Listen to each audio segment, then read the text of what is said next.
एका जंगलामध्ये उंदीर, कावळा, हरिण आणि कासव हे 4 मित्र राहत होते।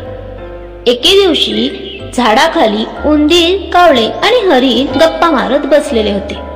अचानक त्यांना किंचाळण्याचा आवाज आला। हा त्यांचा मित्र कासवाचा आवाज होता। तो शिकाराच्या जाळ्यात अडकला होता हे त्यांनी पाहिले।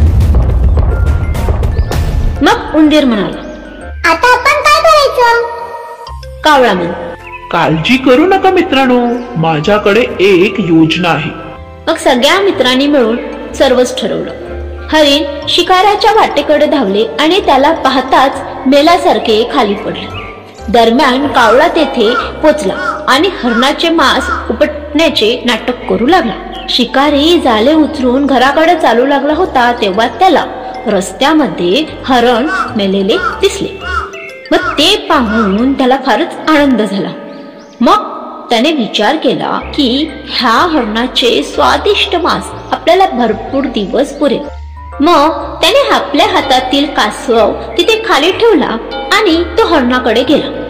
तेवढ्यात झुडपात लपलेला उंदीर बाहेर आला आणि त्याने जाळे गुडतुडून कासवाची सुटका केली। तो सावकाश चालत झुडपाच्या मागे लपला। कावळ्याने जसे कासवाला मोकळे झालेले पाहिले तसा तो जोरात काव काव करून तेथून उडून गेला। मग हरिणी उठले आणि वेगाने पळू लागले। त्याला पळताना पाहून शिकारी स्तब्धच झाला। मग त्याला फार वाईट वाटले। तो जड अंतकरणाने कासव ठेवलेला त्या ठिकाणी आला। तो पाहत होता काय कासव हे गायब असतो। तो खूपच दुःखी आणि नाराज होतो।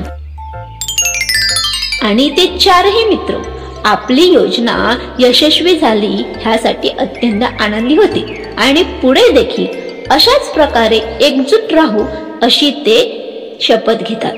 शिकमत एकतेमध्ये बळ असते।